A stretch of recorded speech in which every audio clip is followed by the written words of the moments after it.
So have you ever thought about how do you give directions properly? How do you describe a specific direction properly?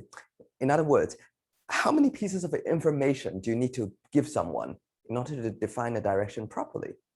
Well, why do we care? Because we learned about vectors, and we know that vector is basically an arrow. But the key property of vectors is that they have magnitude and directions, right? So magnitude is easy, right? So remember, what's a vector, right? A vector is basically an arrow for all intents and purposes. So it has a magnitude and a direction. So a magnitude of the vector is very simple. It's just the length of that vector, right? So you can measure it. You can take a ruler and say, oh, it's 5 units or 5 centimeters or 3 centimeters or whatever, right? But how about the direction? Well, you go like, it's that way.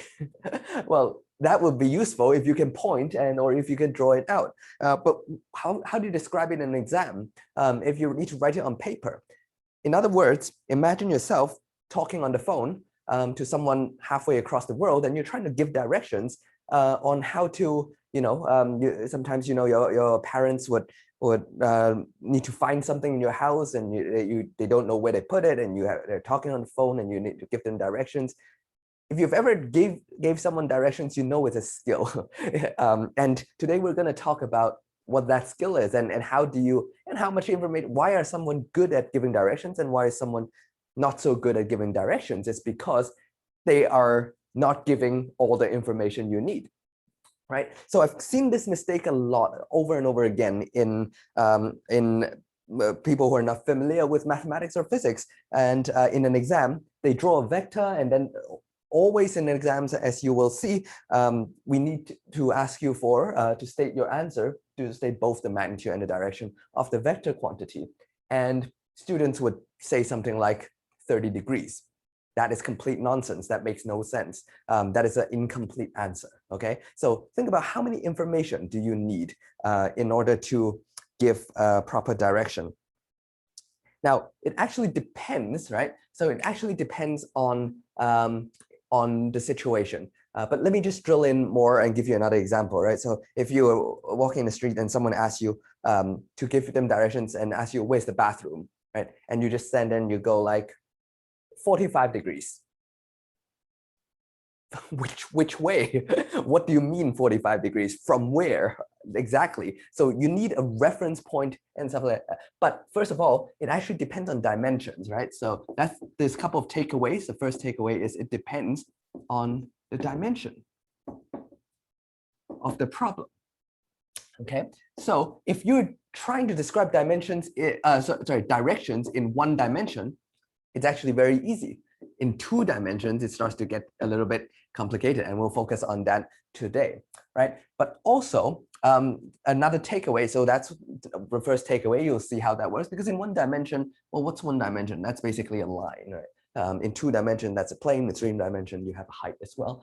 But on a line, let's say that's where your arrow is going to begin, and it's going to go like, let's say 5 units. You have only 2 choices, this or this. So you can easily say one way is positive and negative, right? So you can call that +5 and that's -5. And there you go. The direction is encoded in positive or negative. But in 2 dimensions, it's not so easy, right? In 2 dimensions, right? So I'll have a vector pointing this way. There you go, like 40 degrees.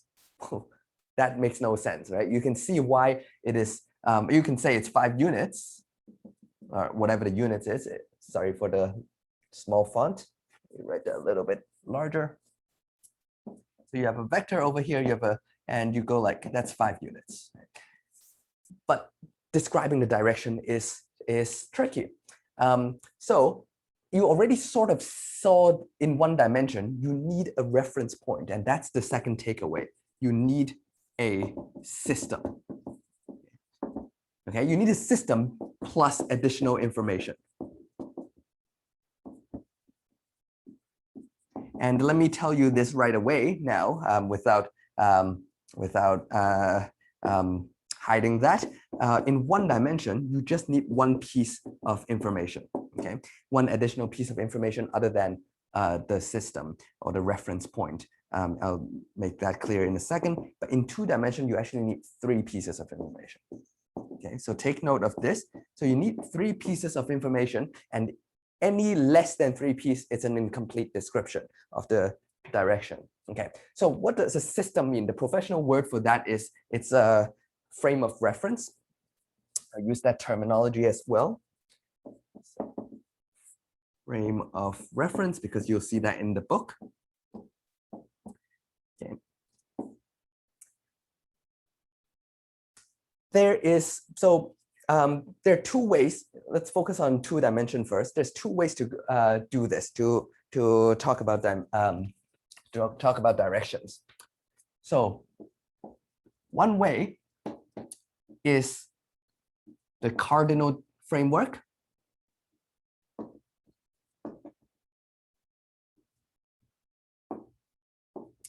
And the second way is the coordinate framework.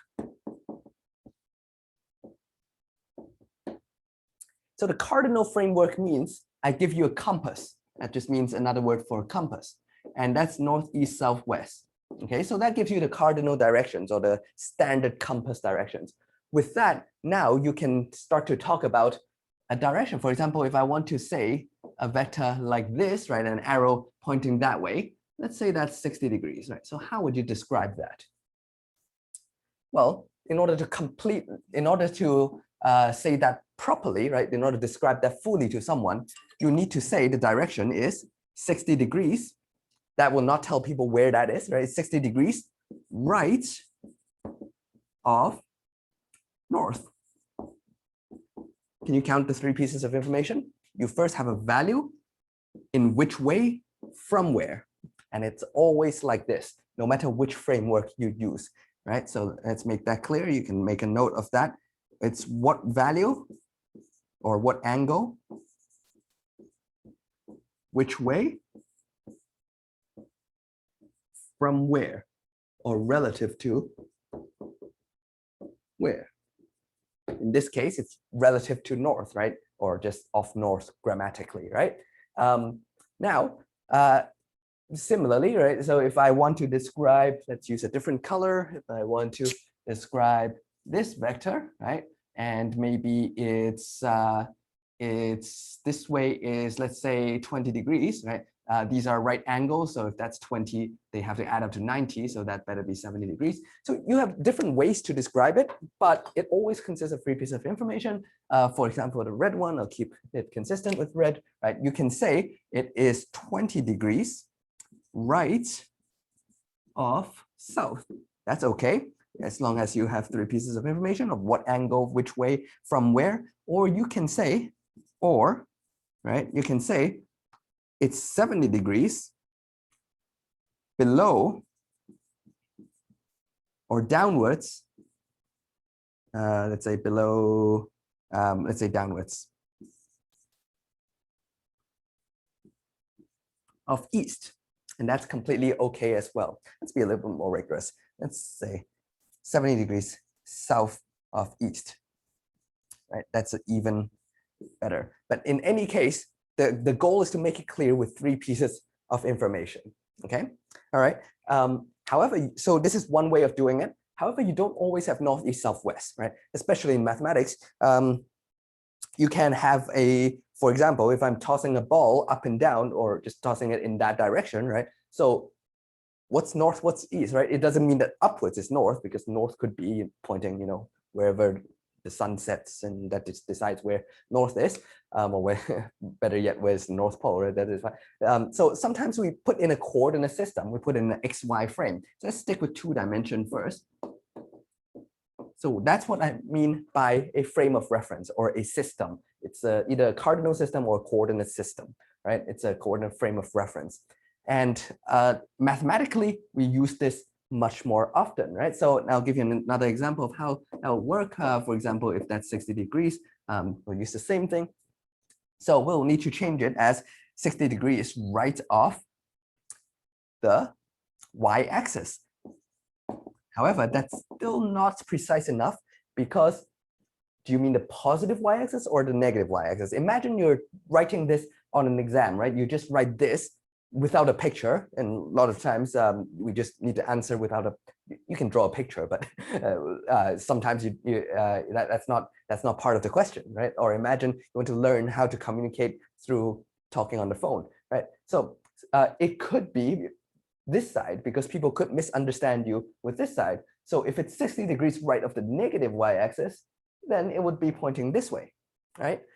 So you want to make it clear it's 60 degrees right of the positive y-axis, just to be clear. But as you can see, it's the same three pieces of information you need to give: which angle, what angle, which way, and from which point of reference. Okay. Yeah. So let's see a couple of examples.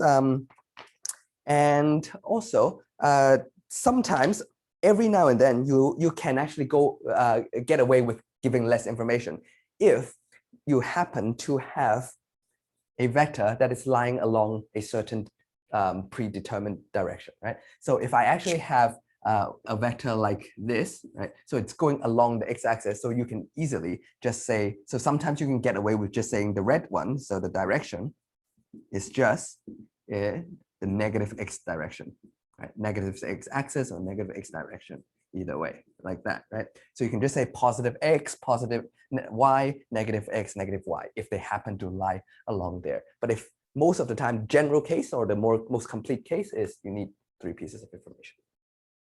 Okay, right. So that's for 2 dimensions. As you can see, in 1 dimension is the same. You need a framework, right? So if this is so you need to first define this framework, and sometimes in physics you don't always have the framework and you need to define it yourself. So if you are ever given a problem, let's say an apple falling from a tree like this, even before you talk about anything, you want to say, I'm going to define this as my frame of reference or my system. My system is the y-axis, and this is the positive y direction.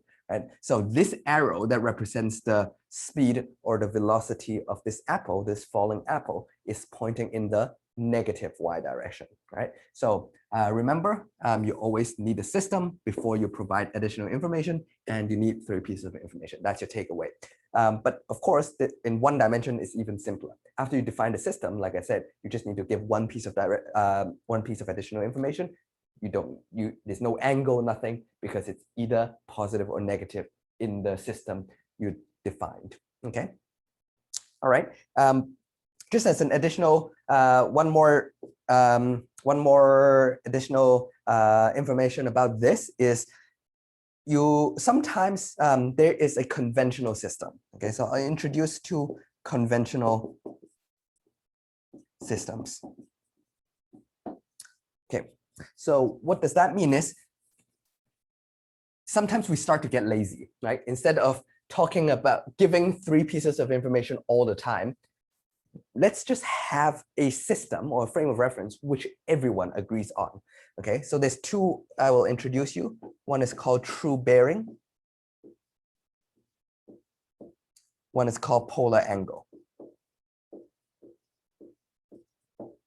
Okay, one refers to northeast, southwest. One refers to XY axis. Right. So how does true bearing work? Well, true bearing says that, how about, remember the 3 pieces of information we need to give, right? Let's write them out here, just remind ourselves, right? You need what angle, which way, from where. Now, think about this. What if we all agree, when we are talking about a certain convention, we all agree on from where and which way? Then all you need to provide is 1 piece of information, what angle. So that makes things or communications much easier, right? So true bearing is 1 convention.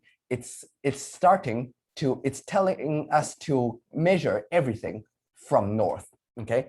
Even if your vector is, let's say, pointing this way, let's say this is 15 degrees this way, right? So originally you could say this is 15 degrees northeast, southwest, west of south, right? So you provide 3 information like this.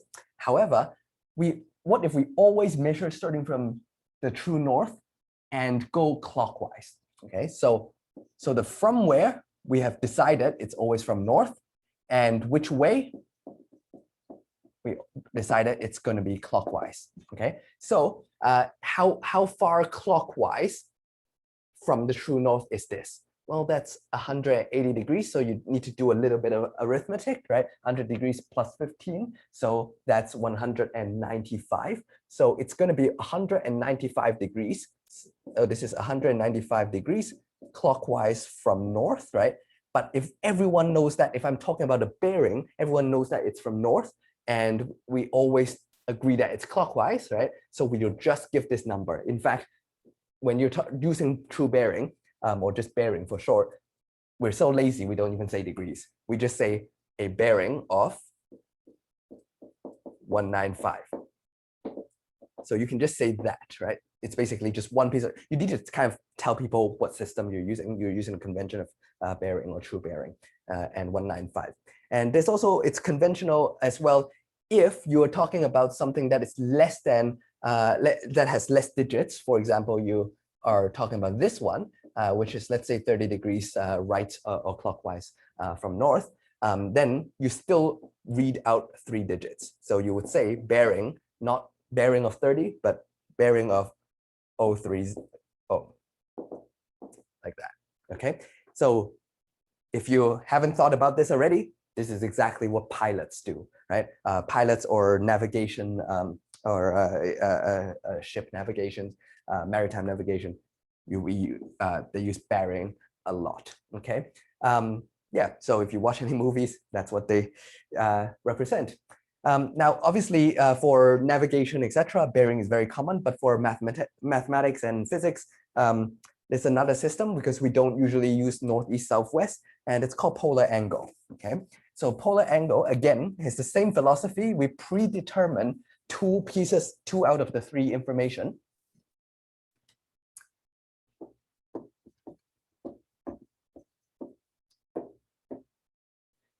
And so that every time we want to give directions, you can just provide one information.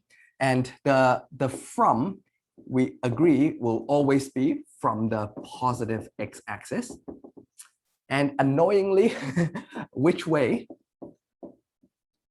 The convention is actually counterclockwise, which disagrees with that, but that is the way it is, right? So what that means is we always start measuring from the positive x-axis. Okay, so if I have a vector here, you always start here and counterclockwise, you go there, right? So if I have another arrow this way, you will always start from the positive x-axis, and you always go counterclockwise. So you need this angle. Okay, so let's do an example. Let's say this is 60 degrees, and this is, let's say, 20 degrees, like that. Let's say, all right. So how would you give it? So we'll say the black arrow. Let's call that arrow A, and let's call the red one B, like this, right? So we say the direction of A is at a polar angle of 60 degrees.